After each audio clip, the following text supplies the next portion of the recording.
24,400 पर हम खड़े हैं। बाजार के अंदर बिल्कुल भी जान नहीं है। ऊपरी लेवल का तो सोचने में भी डर लग रहा है इस समय कि बाजार ऊपर जाए तो जाए कैसे। बाजार में बिल्कुल भी इस समय क्षमता नहीं दिखाई दे रही ऊपर जाने की। और उसके बाद एक नहीं अनेक ऐसे कारण दिखाई दे रहे हैं जो बाजार को नीचे की ओर खींचने को तैयार हैं। वो कारण भी मैं आपके साथ डिस्कस करूंगा। और ये निफ्टी जो अभी आपको 24,400 पर जो दिख रही है, मुझे लगता है ये नियर टर्म में आपको बड़े झटके देने के तैयार है। और आज एक्सपायरी के दिन भी बाजार ठंडा था।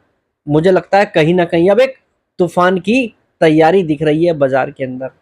जिस तरीके से इस हफ्ते के अंदर आपका साल भर कमाया हुआ पैसा वाइप आउट हो चुका होगा, मुझे लगता है अगला महीना आपके लिए और टिपिकल आने वाला है। अगले महीने आपको अब बाइंग के लिए तैयारी करनी चाहिए। जी हाँ, इस गिरावट में आपको डरना नहीं है। ये वीडियो आपको डराने के लिए नहीं बनाई जा रही। और मैं लगातार जो आपसे कह रहा हूँ पिछले 1.5-2 महीने से कि बाजार के अंदर गिरावट आ सकती है, वो इसलिए कह रहा हूँ कि वैल्यूएशन पर ध्यान देके अब आप जो है बाजार के अंदर गिरावट में मौके ढूंढे खरीदारी के। तेजी के बाजार में तो बेचना था, अब आपको खरीदारी के मौके मिलेंगे तो खरीदारी की तैयारी करें। यानी कि नवंबर का महीना अब आपके लिए एक बाइंग अपॉर्चुनिटी लेकर आने वाला है।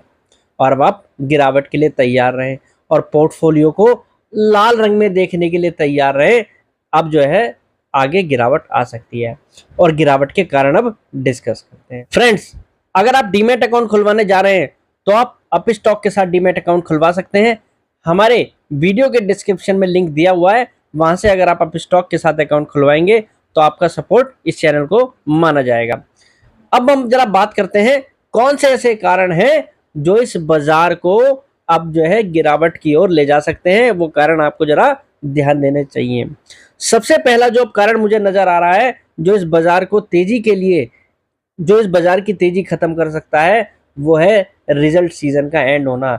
और आप कह सकते हैं जो अच्छे नतीजे आए हैं वो अब समाप्त होते दिख रहे हैं। बहुत ही कम कंपनियों ने अच्छे नतीजे दिए थे और अब मुझे लगता है ज़्यादातर कंपनियां जो हैं जिनको अच्छे नतीजे आने थे वो आ चुके हैं। अब कोई एक आध कंपनी आपको ऐसी दिखाई देंगी जो अच्छे नतीजे पेश करेंगी।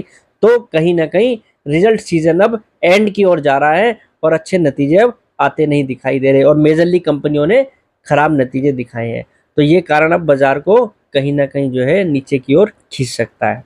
वैल्यूएशन को लेकर तो चिंता शुरू से ही है कि बाजार महंगे हैं, तो ये तो एक मुख्य कारण ही है कि जो बाजार को ओवरऑल नीचे ड्रैग करेगा। अब उससे ही सारे कारण निकल कर आते हैं।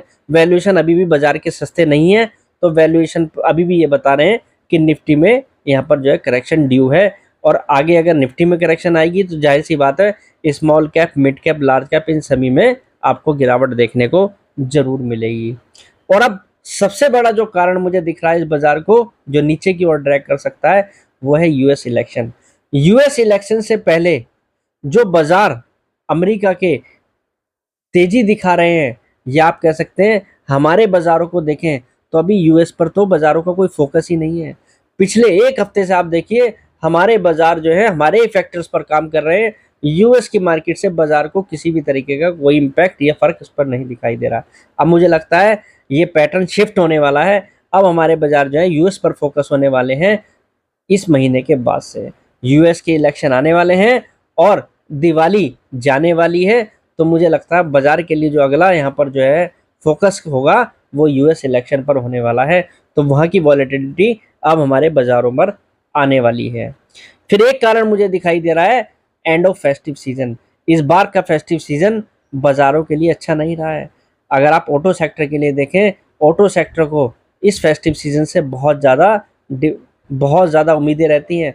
और आपको पता ही है कि ऑटो सेक्टर के अंदर क्या चल रहा है। बजाज ऑटो, टू व्हीलर जो बनाने वाली कंपनियां, किस तरीके की उनके अंदर गिरावट मिली है। तो आप ये अंदाज़ा लगा लीजिए कि फेस्टिव सीजन भी एंड है और इसके बाद के जो आंकड़े होंगे वो और ख़तरनाक होंगे। यानी कि अब आगे थोड़ा सा बाजार के लिए कठिन रास्ते दिखाई देते हैं। और फिर एक कारण तो बाजार के ऊपर अभी भी है, वो है वॉर। ये वॉर कभी भी अगर एस्केलेट होती है, कोई भी अगर नेगेटिव न्यूज़ आती है तो बाजार पर फिर से हावी हो सकती है।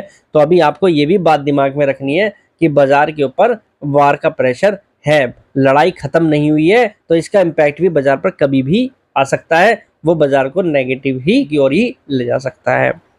फिर बाजार के अंदर स्मॉल कैप, मिड कैप और लार्ज कैप, ये तीनों ही कैटेगरी बाजार को सपोर्ट नहीं कर रही हैं। मेजरली अगर आप देखें तो ये तीनों ही सेक्टर नीचे जा रहे हैं, तो ओवरऑल जो है बाजार डाउन ट्रेंड में ही है। और यहाँ पर अगर कोई भी रिकवरी आए वो सस्टेन नहीं करेगी, है कि बाजार के अंदर रिकवरी आती है और बंद होते होते बाजार जो है डाउन ट्रेंड में ही रहता है।